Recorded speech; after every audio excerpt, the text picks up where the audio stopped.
bienvenidos a la emisión del mediodía de Noticias Caracol. Hoy es lunes 11 de marzo del 2013. Y la atención del mundo se concentra en la Ciudad del Vaticano, en donde en menos de 16 horas ya iniciarán los rituales que darán comienzo al cónclave para elegir al nuevo Papa. Bueno, y en este momento de la historia marcado por el desarrollo de las telecomunicaciones, el secreto y el aislamiento son las principales preocupaciones del Vaticano para iniciar esa histórica celebración. Vamos de inmediato a la Santa Sede, donde están nuestros enviados especiales, Margarita Rojas, y nuestro director de noticias, Luis Carlos Vélez. Buenas tardes.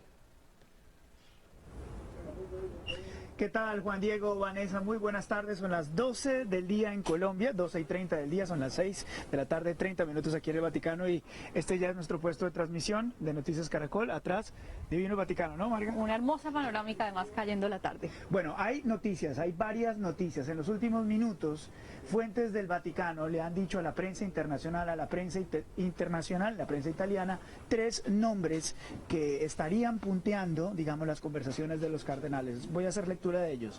Angelo Scola, italiano, en la primera ronda de votaciones, en lo que muchos de la prensa consideran las primarias, tendría entre 35 y 40 votos. En segundo lugar estaría Odilio Scherer, él es el brasileño, el arzobispo de Sao Paulo, tendría 25 votos. Y una persona que está ganando cada día más votos, o estaría ganando cada día más votos, sería Mark Ouellet. Él es el prefecto para la Congregación de Arzobispos. Él estaría apoyado por Estados Unidos, y los cardenales de América Latina estaría ganando cada vez más votos en estas últimas conversaciones. Así es, Luis Carlos, se están moviendo muchas fuerzas en estas últimas horas. Los cardenales han querido reunirse hasta último momento, ya en vísperas de inicio del conclave. Hoy tenían todavía congregación. Nos han informado que el tema de discusión de hoy fue súper importante porque son las finanzas del Vaticano. El ex secretario de Estado, Tarcisio Bertone, estaba rindiendo un informe sobre la situación del Instituto de Obras Religiosas, que es el Banco Vaticano. Temas densos, por supuesto. Está previsto dentro de la legislación que se haga ese informe, así que todos estos temas influyen mucho en la situación actual de la Iglesia, qué es lo que hay que hacer, cuál es el reto, a quién hay que elegir. Esto es parte de lo que vimos hoy en el Vaticano.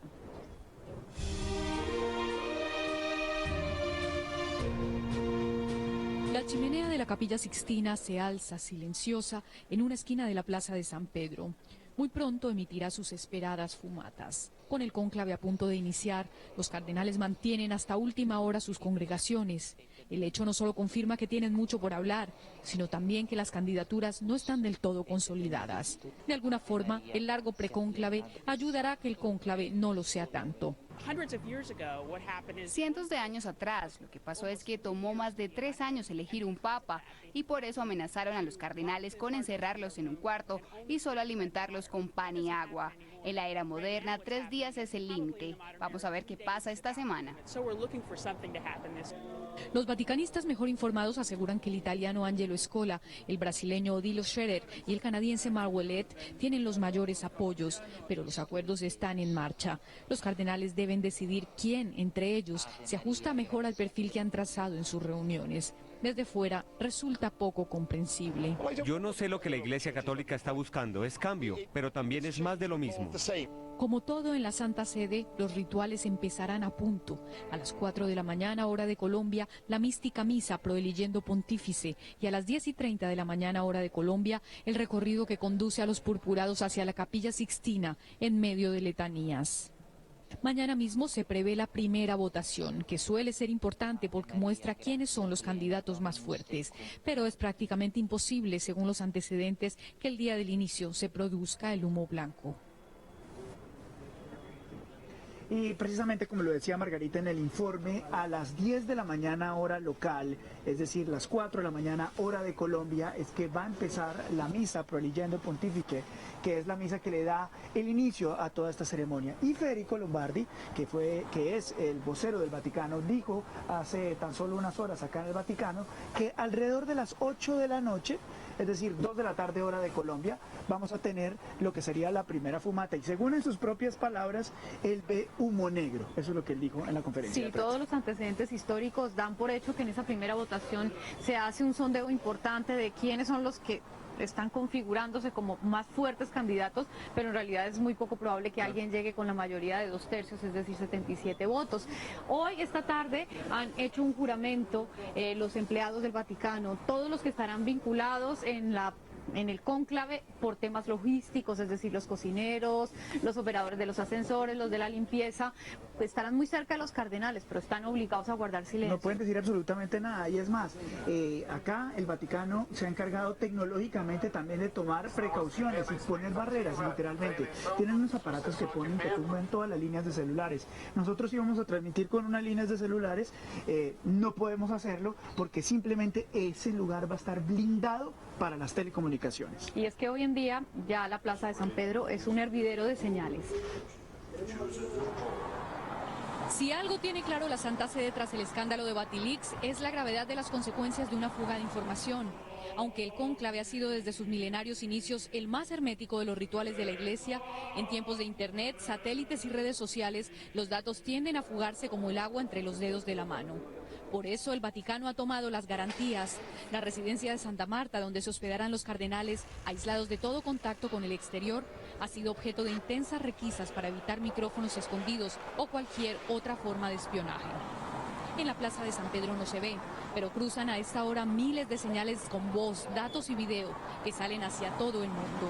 La puesta en marcha de inhibidores de frecuencia es todo un desafío para que funcionen celulares, tabletas y aparatos de transmisión. Con más de 4.600 periodistas del planeta esperando la noticia del nuevo Papa, la plaza principal de la cristiandad es ahora un hervidero. Pues todo está listo y ahora todo el mundo hace sus propias apuestas. Cada persona tiene en la intimidad un candidato que desearía que fuera el Papa.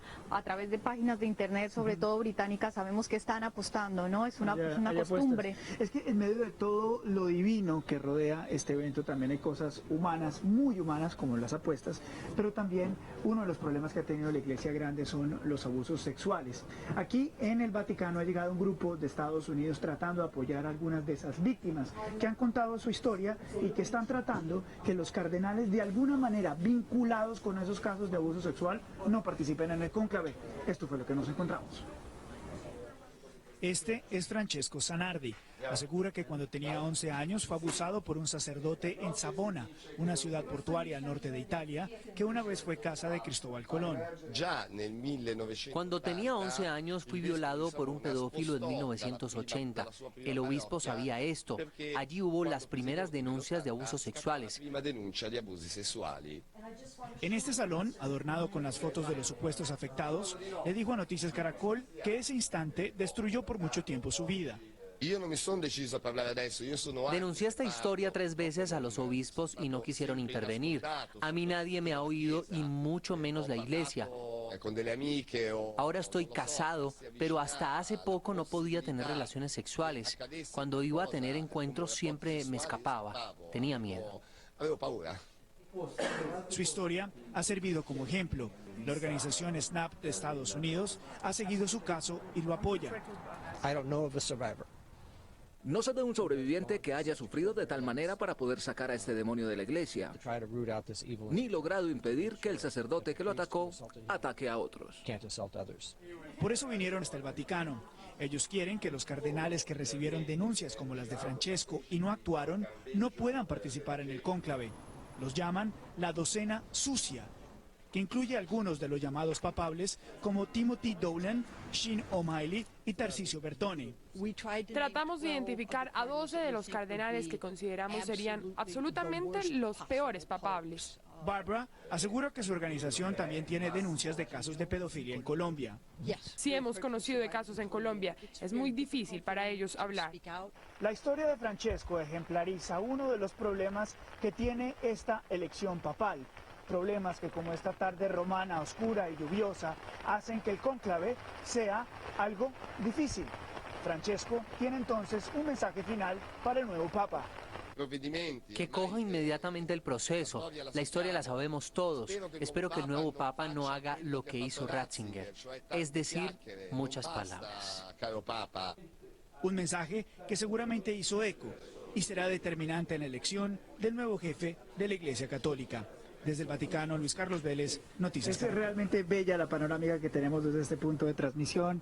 Atrás se ve todo el Vaticano y la luz que ilumina la Catedral de San Pedro, pero es que aparte de que allá adentro es hermoso y se ve muy tranquilo, hay muchas conversaciones, hay mucho debate. Hoy 152 cardenales estuvieron presentes en esta reunión. Se dieron 28 discursos y en total, en todas estas reuniones cardenalistas, 161 discursos se han pronunciado. Es decir, que muchos cardenales querían hablar y finalmente decidieron no suspender las congregaciones hasta que todos los que tuvieran algo por decir o algo por preguntar, muy importante, pudieran hacerlo. Bueno, esto es un tema muy complicado, esto es un tema de expertos que tiene mucha mística, que tiene mucha simbología y hemos preparado un informe así, muy sencillo para que todos podamos entender en Colombia cómo funciona el cónclave.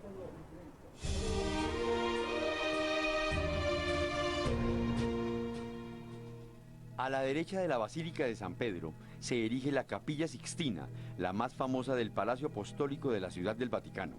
Allí se realiza el cónclave, el retiro espiritual en que los cardenales eligen papa. Hasta allí en procesión llegan uno a uno los purpurados para ubicarse en las bancas frente al fresco del Juicio Final de Miguel Ángel.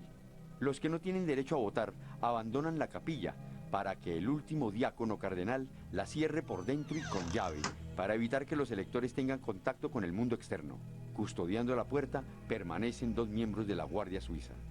Ya en el lugar, y lejos de los rumores del mundo, solo los cardenales que aún no han cumplido los 80 años podrán elegir al pontífice. Los mayores de 80 cumplirán un papel espiritual durante el cónclave. Al azar son escogidos los nombres de 9 cardenales electores, 3 que recogerán los votos, 3 escrutadores y 3 revisadores. Cada cardenal procede a elegir escribiendo un solo nombre en la tarjeta de votación debajo del título Eligo in Summum Pontificem, disfrazando su escritura o alterándola para garantizar el secreto. Después de cada votación, las tarjetas son ensartadas en un hilo y quemadas en un horno instalado para la ocasión. El humo negro es señal de que el voto aún no ha concluido, mientras el humo blanco significa que algún cardenal ocupa ya el trono de Pedro porque obtuvo las 2/3 partes de los votos de los electores presentes. Mientras dura el cónclave, los cardenales se quedan en la Casa de Santa Marta, un complejo de habitaciones donde descansan hasta que sea elegido el Papa. Si en la ronda número 34 no ha sido elegido el sumo pontífice, el cónclave procede a elegir entre los 2 cardenales con más votos en la ronda anterior.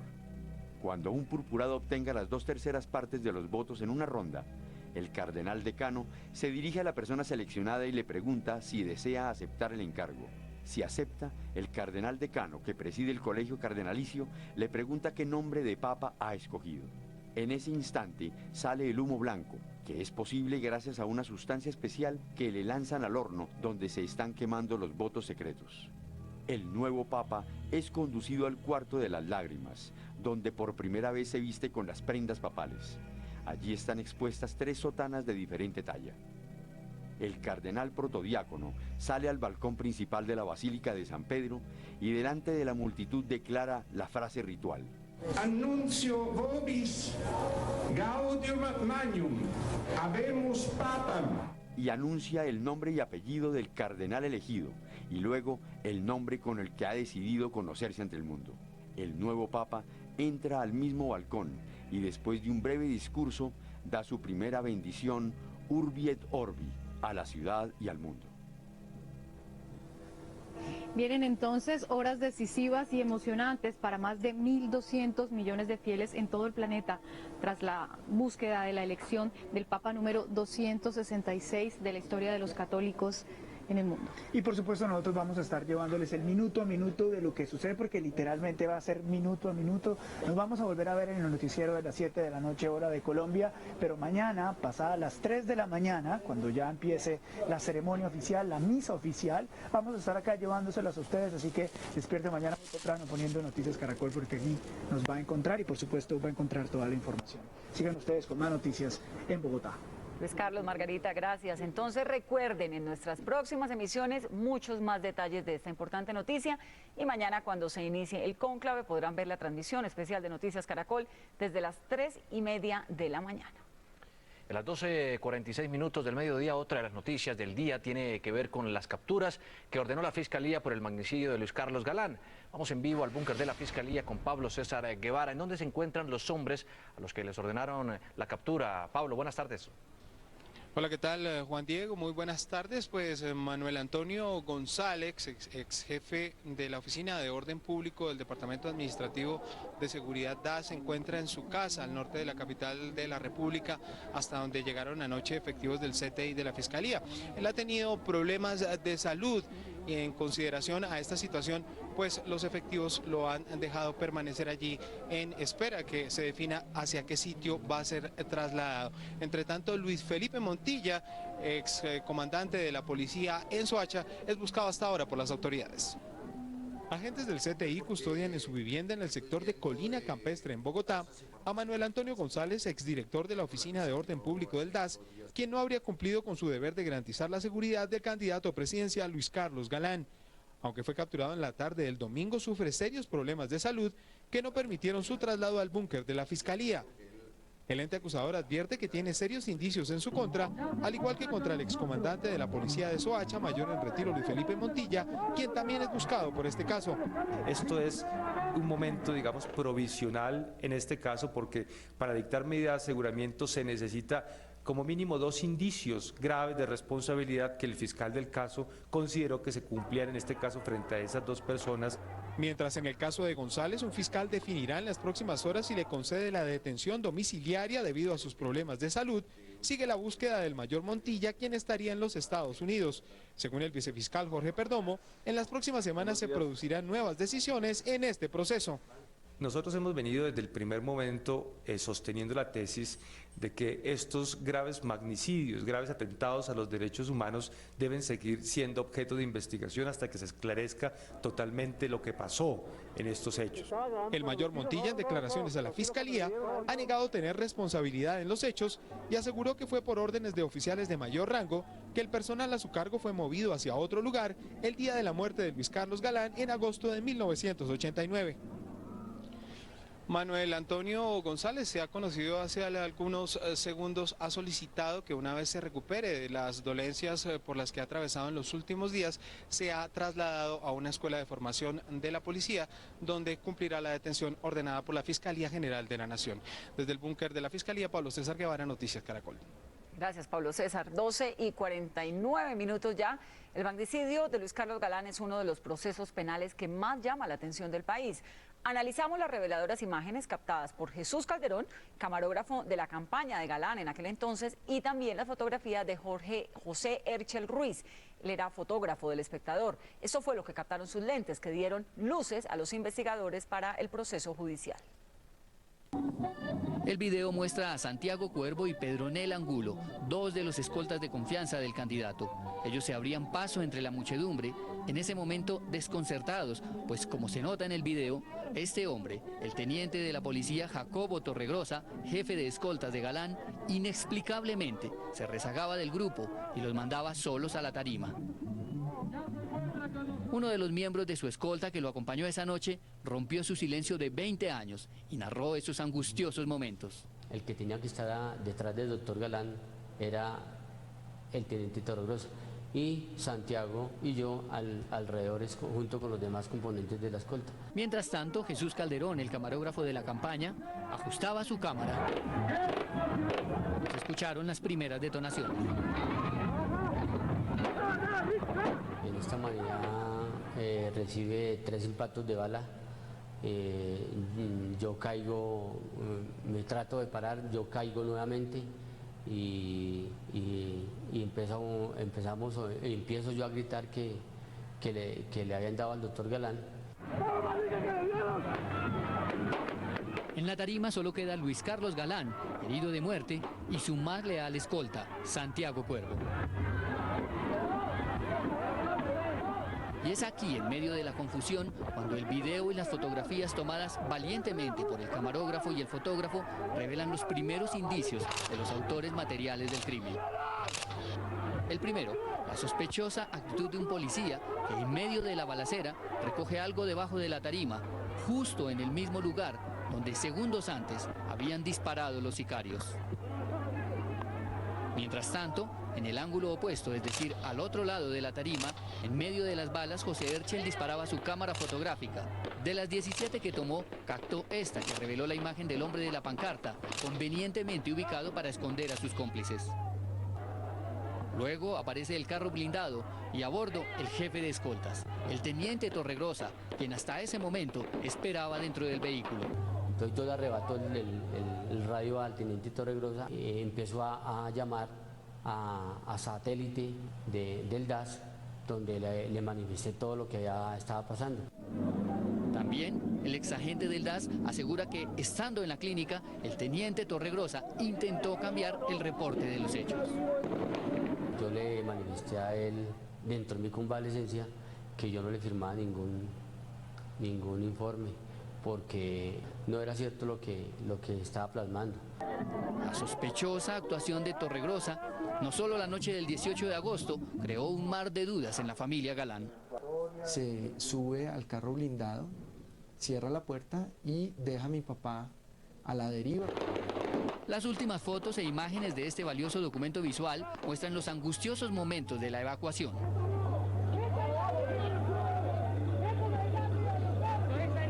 Hasta el final, la histórica pieza periodística sigue revelando pistas. Uno de los hombres de sombrero blanco verifica el estado de salud del candidato cuando es acomodado en el vehículo blindado. Los hijos del asesinado líder político Luis Carlos Galán Sarmiento celebraron la decisión de la Fiscalía, pero exigieron a las autoridades más celeridad en el proceso.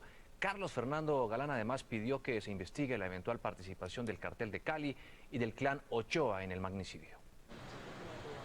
Juan Manuel Galán, hijo mayor de Luis Carlos Galán, dijo que esperaba desde hace tiempo esa decisión de la Fiscalía, que permitirá establecer la responsabilidad de los organismos de seguridad del Estado en el magnicidio. Es una decisión que estábamos esperando desde hace alrededor de un año, cuando se practicaron las indagatorias al capitán Montilla y al coronel González del DAS. Para Carlos Fernando Galán es claro que la actuación de esos oficiales facilitó el crimen. Por la forma como ocurrió el asesinato, que hubo decisiones de autoridades encargadas de proteger a Luis Carlos Galán, que lo que realmente hicieron fue ponerlo en bandeja para que lo pudieran asesinar los sicarios. Sin embargo, esperan que se llegue a otros responsables. Tienen que ver con otros miembros y altos oficiales de la Policía Nacional que tomaron decisiones en esa época en la Policía de Cundinamarca que afectaron también la posibilidad de que se le prestara una adecuada seguridad a mi padre. Y también eventualmente la participación del cartel de Cali. Ahora, hay algunos responsables o algunos testimonios que indican de una presunta participación de otras personas que no han sido involucradas al crimen. Por ejemplo, los Ochoa, que hacían parte del cartel de Medellín. Finalmente pidieron que se tengan en cuenta testimonios como el de alias Popeye en el proceso judicial. Y por su parte, la esposa de Santiago Cuervo, el escolta de Luis Carlos Galán, que también murió bajo el fuego de los sicarios esa noche en Soacha, Cundinamarca, dijo que no entiende por qué se toman las decisiones 23 años después del crimen. Olga Marina Ramírez pidió celeridad en la justicia. Es increíble que después de 23 años, hasta el momento se estén tomando estas decisiones tan importantes para tratar de esclarecer qué fue realmente lo que pasó y quiénes fueron los culpables para que realmente paguen por lo que hicieron. Lamentó que no haya continuidad en las investigaciones. El proceso ha pasado por tantas manos de fiscales, de jueces, de tantas autoridades, sino que no hayan podido capaz de esclarecer esta situación, pues créame que es un poco lamentable y vergonzoso para este país. Aseguró que su esposo fue un héroe que merece justicia, porque fue el único que con su vida intentó proteger a Luis Carlos Galán. No se imagina el dolor tan grande que es para mí como esposa, saber que lo perdí y que mi hija no pudo conocerlo. Confío en que pronto se conozca toda la verdad y se castigue a los responsables del magnicidio. Por el crimen de Luis Carlos Galán solo hay una condena, la del exministro y exsenador Alberto Santofimio Botero, quien paga actualmente 24 años de cárcel. Los sicarios que hasta ahora se conoce que participaron en el crimen están muertos. Por el magnicidio de Luis Carlos Galán Sarmiento, la Corte Suprema condenó a 24 años de cárcel al exministro y exsenador Alberto Santofimio Botero, señalado de ser uno de los instigadores del crimen y quien se encuentra preso en la cárcel Picota de Bogotá. La justicia también investiga la presunta responsabilidad del entonces director del DAS, general en retiro Miguel Maza Márquez, a quien se acusa de debilitar la escolta de Galán para facilitar la acción de los asesinos. Por el crimen fueron implicados inicialmente Alberto Jubis Hasbún y otras 4 personas, todas absueltas y dejadas en libertad tras 42 meses de cárcel. Luego, se conoció que el grupo de sicarios que asesinó a Galán en la plaza de Soacha estuvo integrado por Orlando Chávez Fajardo y Enrique Chávez Vargas, asesinados en Bogotá, y Jaime Eduardo Rueda Rocha y José Eber Rueda, abatidos por la policía. Todos ellos, hombres de la organización del extinto narcotraficante José Gonzalo Rodríguez Gacha, alias El Mexicano. Ahora, 2 nuevas fichas se suman al cuadro de investigados por este crimen. Se trata del mayor retirado de la policía Luis Felipe Montilla, comandante en Soacha para la época, y el entonces jefe de la Oficina de Orden Público del DAS, Manuel Antonio González. 12:56 y se calienta la puja política en Venezuela. Los candidatos Nicolás Maduro y Enrique Capriles se lanzan acusaciones mutuas. Vamos a la capital, Caracas, con Lisset Villafranca. Lisset, ¿qué es lo último en la carrera por la presidencia venezolana? Buenas tardes. Hola Vanessa, buenas tardes. Hace pocos minutos el presidente encargado Nicolás Maduro se inscribió ante el Consejo Nacional Electoral para las elecciones presidenciales del 14 de abril. Él llegó manejando un autobús y cuando estaba formalizando su inscripción dijo: aquí vengo a entregar el mismo programa de la patria que Hugo Chávez entregó hace 9 meses exactamente. Lo vengo a entregar y a hacer un compromiso de vida con nuestro pueblo. Una vez terminado el acto oficial, Maduro se dirigió a la Plaza Caracas, donde se habló con sus seguidores para esta próxima campaña y una vez más fustigó a la oposición. Escuchamos a Nicolás Maduro. Frente al cinismo, compatriota, la hipocresía que trata de presentar una máscara de buenos modales, hipócritas, fariseos, una minoría que tiene mucho rencor y mucho odio. ¿Y ustedes saben por qué lo tiene? Porque siempre han despreciado al pueblo, porque creen que nosotros tenemos que ser esclavos. Y este domingo Maduro y Capriles protagonizaron un rifirrafe. Capriles le dijo a Nicolás Maduro mentiroso y Maduro dijo que iniciaría un proceso judicial en su contra. Sube la temperatura electoral en Venezuela. Los candidatos del oficialismo y la oposición se atacaron verbalmente.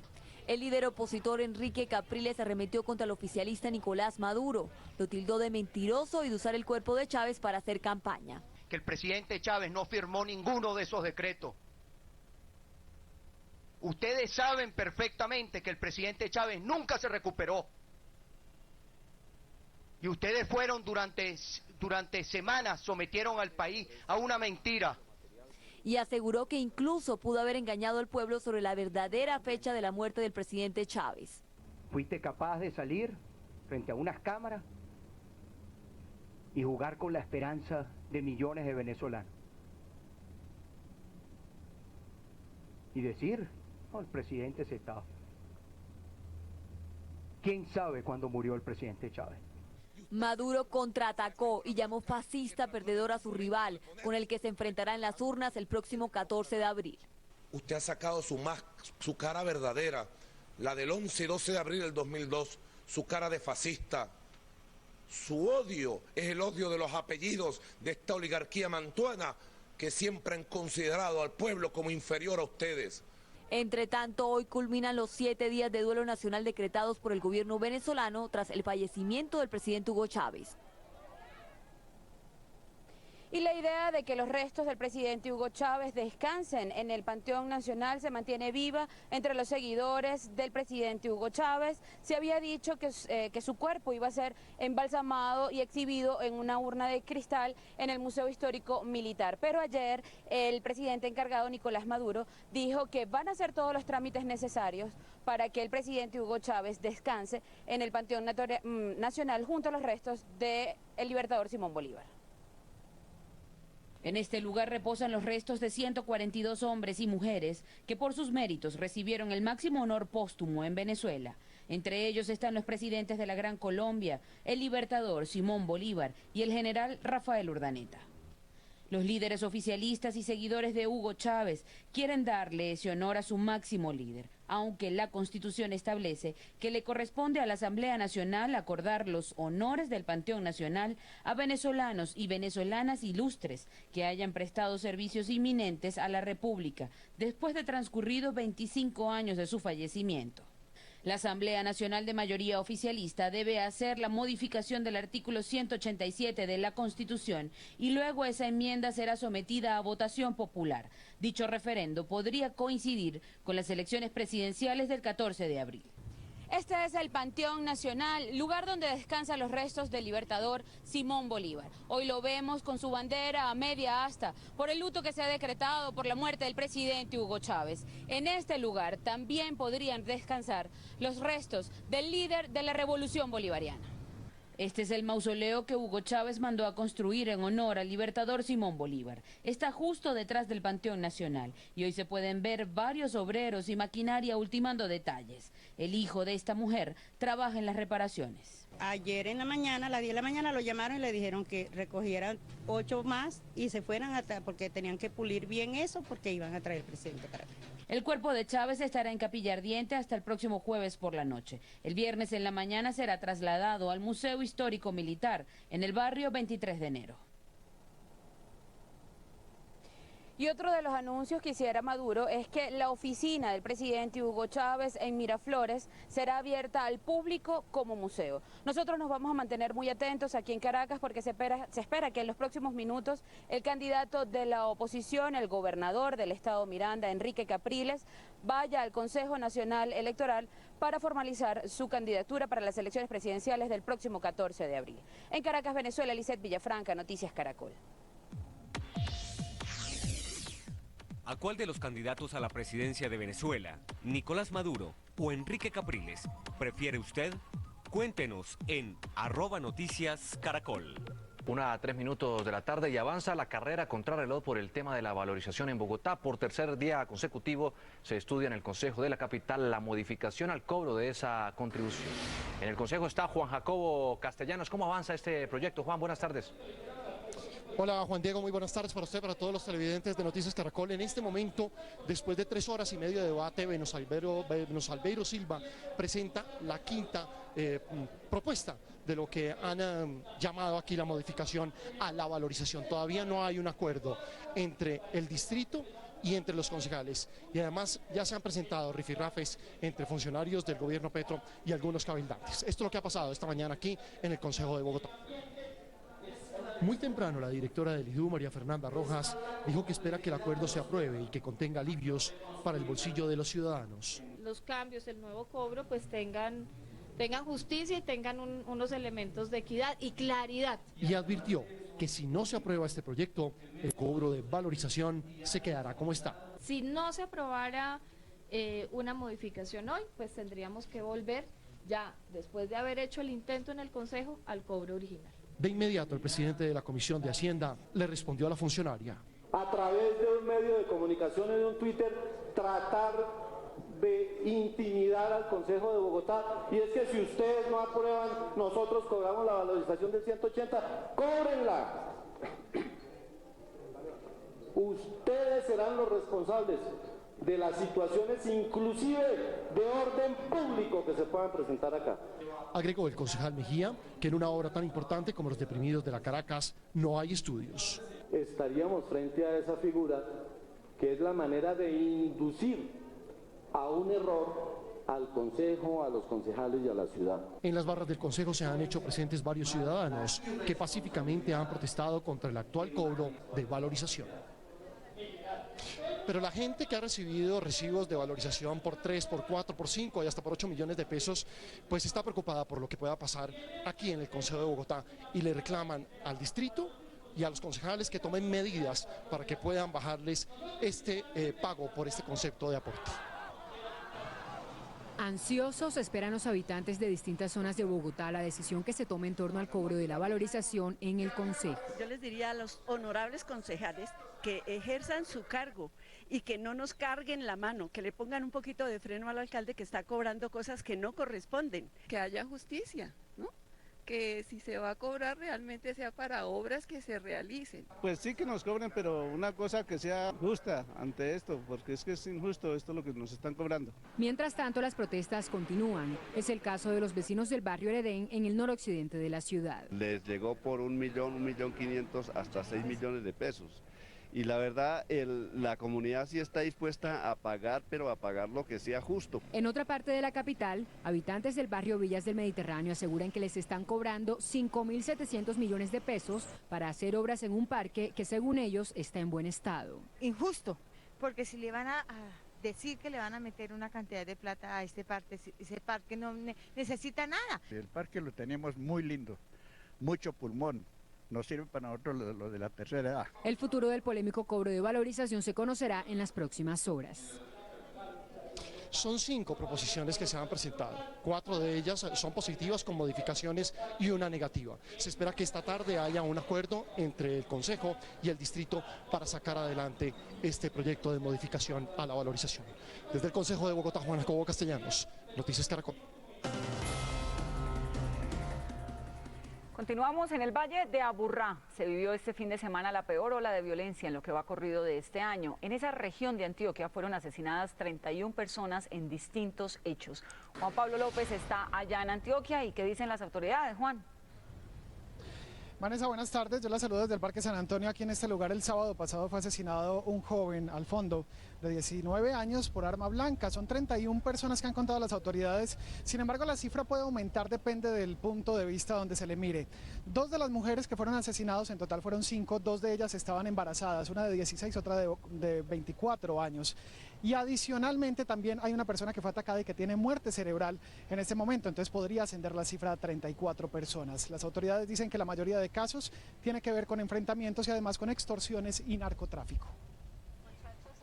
Entre los casos de homicidios registrados por las autoridades en Medellín, los municipios del área metropolitana, se destacan 2 hechos en el oriente y en el occidente de la ciudad. En ambos murieron mujeres que estaban embarazadas. La mayoría de homicidios tienen que ver con actividades ilícitas, según la policía de Medellín. Algunos de ellos vinculados con actividades criminales que tienen que ver con extorsión, con hurtos, con varias entradas, con concierto para delinquir y con porte de armas, con varias entradas a centros penitenciarios. Uno de los últimos casos registrados fue el de una joven de 16 años que fue asesinada en su vehículo mientras pasaba este resalto en el municipio de Envigado al sur de Medellín. Un hombre se acercó a su ventanilla y le disparó en 2 oportunidades. Asimismo, un hombre de 34 años fue atacado por sicarios cuando tanqueaba su vehículo en una estación de gasolina en Itagüí, y otro hombre fue linchado en el nororiente de Medellín, acusado de abusar sexualmente de su hijastro. 2 casos en donde se presentan los 3 homicidios. Hay vinculación en actividades criminales probadas con las personas fallecidas. Analistas del conflicto en Medellín y el área metropolitana pidieron un diálogo entre la sociedad civil y autoridades como salida al conflicto. Que son 2 visiones diferentes. Para ellos es más pequeño el asunto, para nosotros es mucho más grave. Las autoridades anunciaron la búsqueda de cabecillas de bandas que estarían sembrando el terror en Medellín y el área metropolitana. Aquí la Mesa de Derechos Humanos del área metropolitana y organizaciones sociales han pedido reevaluar las medidas que se han tomado. Varios de los homicidios se cometieron en moto con parrillero hombre. Esa medida está prohibida aquí en el área metropolitana y en los 10 municipios que rodean a Medellín. Por lo tanto, si van a tomar unas medidas de este tipo, pues que haya control, es lo que piden organizaciones sociales. Vamos a estar muy pendientes del desarrollo de esta información en Medellín. Juan Pablo López, Noticias Caracol.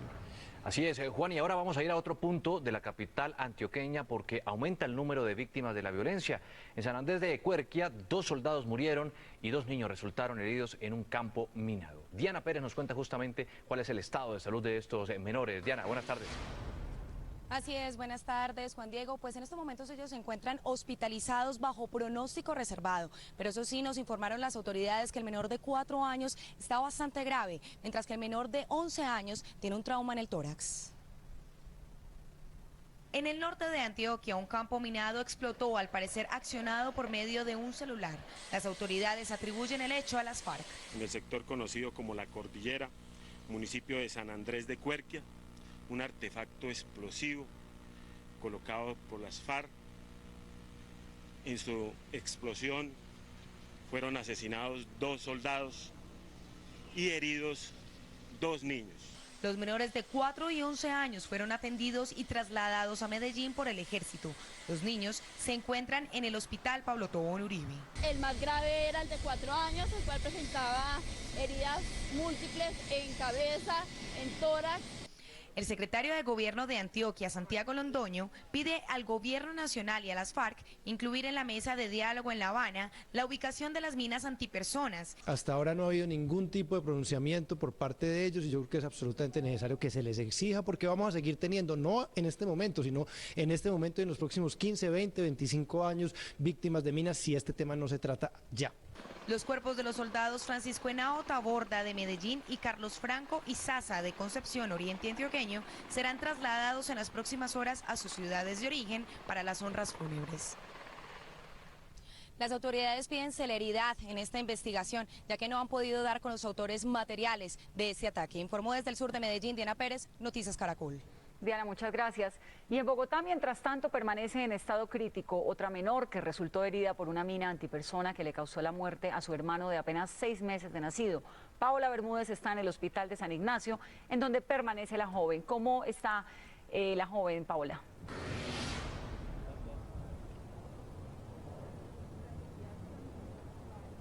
Que su estado es muy delicado, Vanessa, televidentes, buenas tardes. Pues a la niña no solamente ya le fue amputada su pierna izquierda, como lo hemos venido contando aquí en Noticias Caracol, sino que presenta una fractura abierta en su pierna derecha y también múltiples fracturas en sus manos y en sus brazos, así como también desarticulación en la rodilla de la pierna derecha. Los médicos dicen que las consecuencias de ese accidente con mina antipersonal fueron casi fatales, por lo que la menor permanece con un soporte especial y entubada.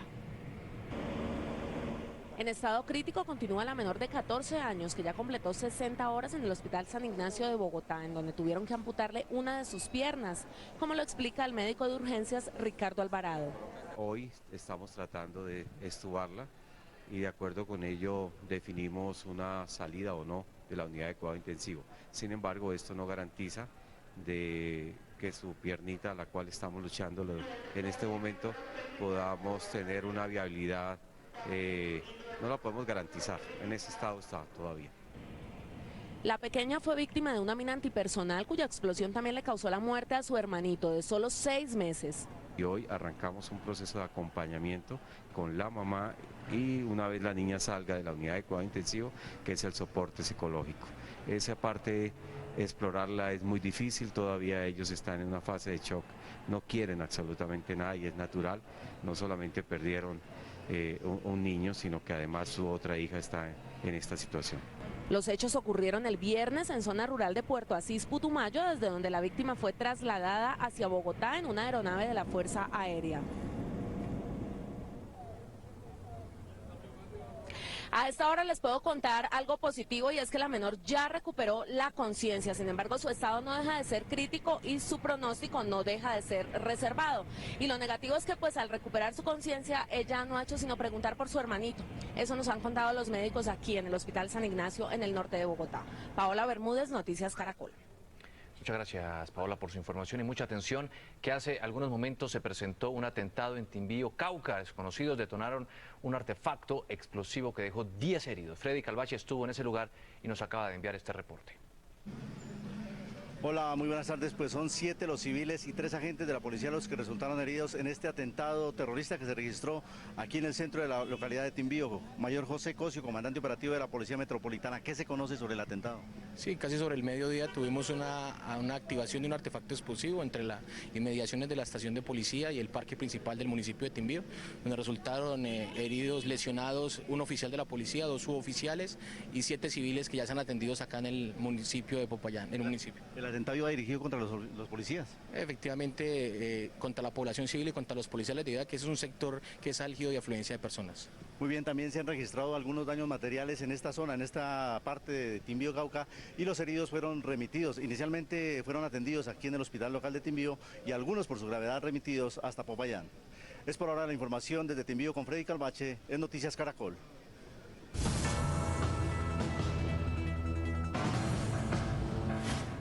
1:15, hoy se inició la 7ª ronda de diálogos entre voceros del gobierno y de las FARC en Cuba. Allá está César Chaparro, que nos tiene detalles de este nuevo encuentro, nos habla del ambiente y de los avances que se pretenden en esta ronda. César. Muy buenas tardes, con mucho optimismo arrancó este ciclo aquí en La Habana. Tanto representantes de las FARC como del gobierno nacional llegaron con propuestas y metas concretas que esperan sacar adelante al término de este 7º encuentro. Los integrantes del equipo negociador del gobierno llegaron en un avión de la Fuerza Aérea Colombiana a La Habana el domingo en la tarde. Horas antes, ellos, según Humberto de la Calle, jefe negociador, tuvieron una reunión con el presidente Juan Manuel Santos para analizar los aspectos que se plantearán en esta ronda. Venimos con instrucciones del presidente de la República de avanzar, tratar de terminar el punto 1 de la agenda, que es el tema relacionado con el desarrollo agrario integral. Se trata de la transformación del campo en beneficio de los más pobres. Por su parte, la delegación de las FARC también llegó con un nuevo paquete de propuestas en el tema agrario, según Jesús Santrich, uno de los representantes de la guerrilla. 8 propuestas mínimas para el reconocimiento del derecho a la tierra y el territorio de las comunidades indígenas, afrodescendientes, raizales y palenqueras y de los territorios interétnicos e interculturales.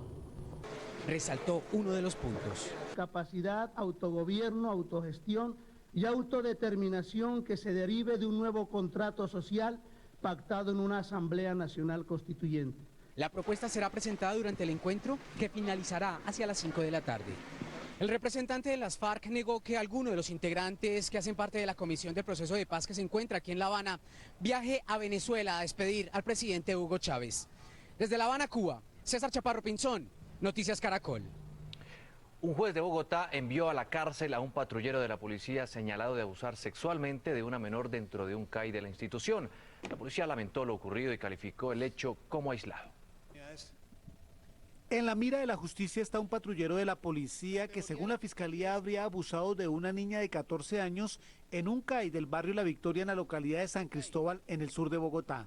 La fiscalía tiene la teoría de que los hechos sucedieron en el interior de este CAI y con ello pretende acusar al uniformado de acceso carnal, pero la justicia tiene la última palabra. Después de ser detenido y presentado ante un juez de control de garantías, el patrullero de la policía fue enviado a la cárcel mientras que se adelanta el juicio en su contra. Luego de la audiencia, donde se declaró inocente, la abogada del uniformado no quiso responder a las preguntas de los periodistas sobre el caso. No, miren, yo ya les he dicho que no les voy a manifestar absolutamente nada, no voy a dar ninguna clase de declaraciones.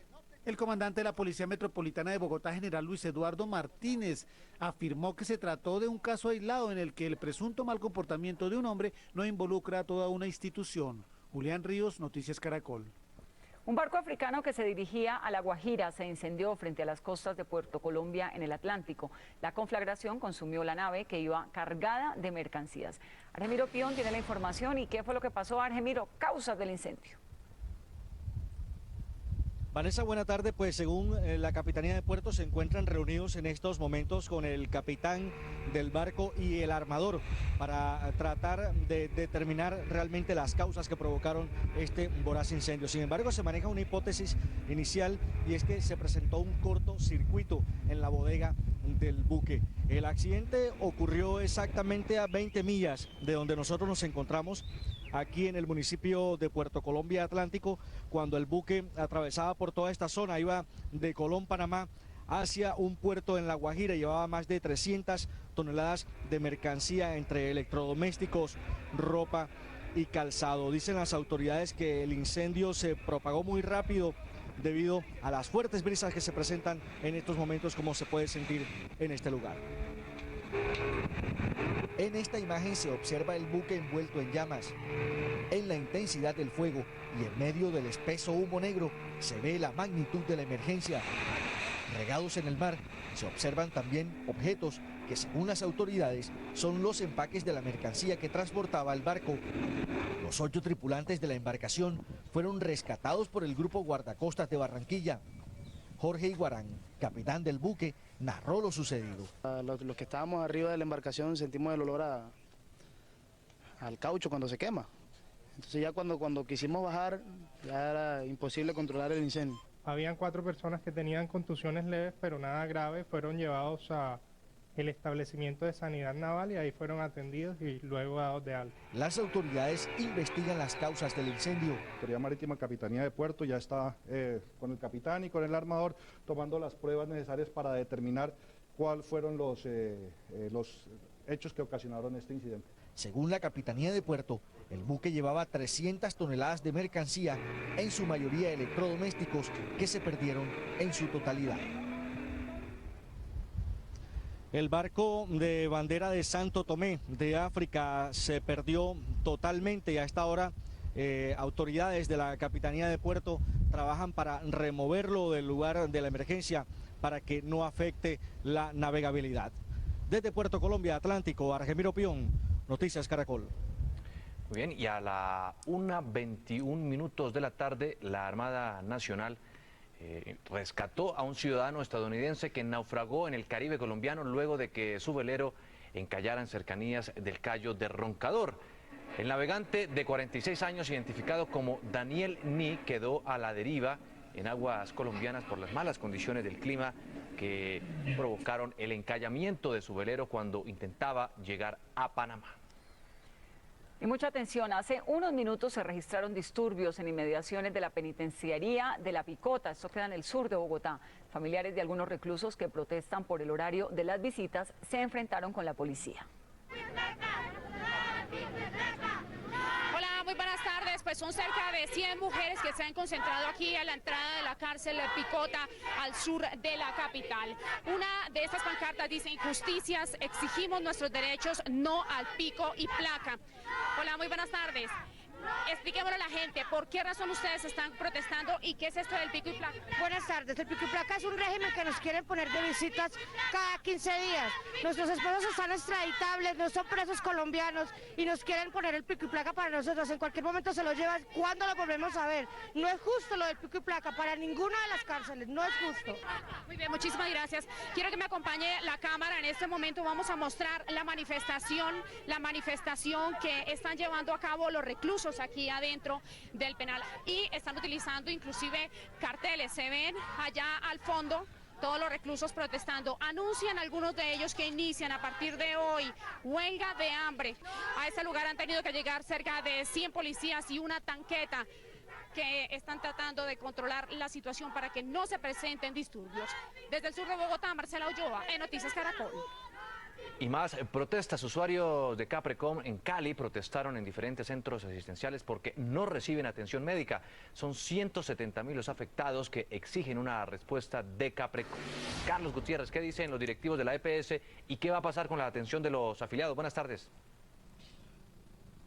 Hola Juan Diego, buenas tardes. Pues el gerente regional de Caprecom ha dicho que está buscando soluciones para ponerse al día con cada una de las 5 ESES que operan en la capital del Valle del Cauca. Mientras tanto, este es el panorama, mire, los usuarios a los afueras de los centros hospitalarios porque no han podido ser atendidos. Incluso el personal médico se está viendo afectado porque le es muy complicado transportar y remitir a otros centros asistenciales porque no los están aceptando a los usuarios de Caprecom. José Villamil, en este momento hay una reunión. ¿Qué es lo que esperan ustedes que es veedor nacional de salud? A ver, como veedor nacional hemos hecho 3 reuniones en la ciudad de Cali con la Secretaría de Salud y la gerencia de Caprecom y estamos en contacto con la gerencia general. No hemos podido llegar a un acuerdo, vamos a ver si hoy se puede lograr defender a los usuarios del problema de Caprecom y sobre todo los costos de los transportes de la gente y la atención, donde debe estar la atención. Muy bien, nosotros hicimos un recorrido por algunos de los centros asistenciales donde no se está atendiendo a los usuarios de esta EPS.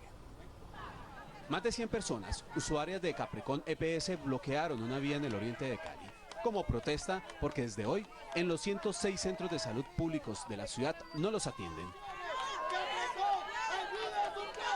Los usuarios dicen que desde anoche hicieron largas filas a las afueras de uno de los centros de atención para solicitar una cita, pero no fue posible conseguirla.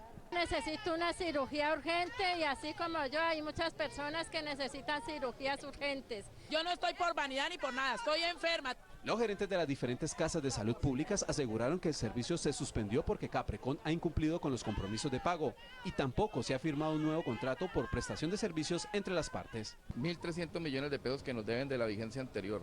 no nos pagan lo que hemos atendido de febrero y de marzo, y adicionalmente imponen como una especie de chantaje que tengamos que firmar un contrato en unas condiciones adversas para podernos pagar siquiera lo de esta vigencia. Por su parte, Alejandro Delgado, gerente regional de la entidad, aseguró que los funcionarios no han firmado el convenio. Ellos no firman respetándole lo de ellos porque el 3% que se les incrementó no es lo que ellos consideran. En la red pública de salud de Cali solo se atienden urgencias, mujeres embarazadas y menores de 1 año. En estos momentos hay una reunión entre el gerente regional de Caprecón, los gerentes de las diferentes ESES, 5 en total que hay en la ciudad, también está el secretario de Salud de Cali y cuenta con la presencia de la personería municipal. Se está tratando de buscar una salida para evitar que estas personas que me acompañan en estos momentos continúen siendo afectadas por la falta de prestación en el tema de la salud. En Cali, Carlos Gutiérrez, Noticias Caracol. Carlos, gracias. La Fiscalía imputará cargos contra el concejal Juan José Rodríguez por el carrusel de la contratación en Bogotá y además anunció un preacuerdo con el contratista Julio Gómez. El vicefiscal Jorge Fernando Perdomo aseguró que ya se solicitó a un juez de control de garantías que se fije fecha de audiencia para imputar cargos en contra del actual concejal Juan José Rodríguez por el delito de interés indebido en la celebración de contratos en relación con la fase 3 de Transmilenio. Además, Perdomo dijo que se llegó a un preacuerdo y a un principio de oportunidad con el polémico contratista Julio Gómez para que pague una pena de 10 años de prisión y se convierta en testigo contra otros de los implicados en el carrusel de la contratación. La Procuraduría formuló pliego de cargos al exdirector de estupefacientes Carlos Albornoz por no vigilar la administración de varios bienes incautados al narcotráfico. Según la Procuraduría, el funcionario no supervisó la gestión de varios depositarios provisionales de bienes como la Sociedad Colombiana de Hoteles y específicamente su establecimiento Chinauta Resort, incautado a Justo Pastor Perafán. La investigación evidencia que no se tomaron las medidas para evitar las pérdidas económicas ocasionadas por la improductividad de ese complejo hotelero. Una mujer murió luego de que en medio de una acalorada discusión su esposo le lanzó un envase de champú que impactó en su cabeza. El presunto responsable fue capturado por la policía, pero un fiscal lo dejó en libertad. Osiris Gutiérrez murió según sus familiares, luego de que recibiera presuntamente de su esposo un golpe en la cabeza con un recipiente de champú. Ellos estaban discutiendo y entonces él llegó borracho y que se fue para el baño, se estaba bañando y de ahí le tiró un frasco de champú, le pegó aquí en el cuello donde ella tenía una placa en el cuello y 2 tornillos. La mujer fue auxiliada por algunos vecinos y por el propio agresor. Sin embargo, murió cuando era atendida en una clínica cercana. Llegó en malas condiciones generales, hizo falla cardíaca y paro respiratorio aquí, se le hizo maniobras de resucitación. Según los vecinos y la madre de la víctima, no era la primera vez que el hombre agredía a la mujer de 40 años. Ella tenía una herida aquí, una cicatriz que se la provocó él, un defectico en la nariz también fue provocada por él. El hombre identificado como Roberto Enríquez fue capturado por la policía, pero a las pocas horas recuperó la libertad, hecho que causó indignación en la comunidad.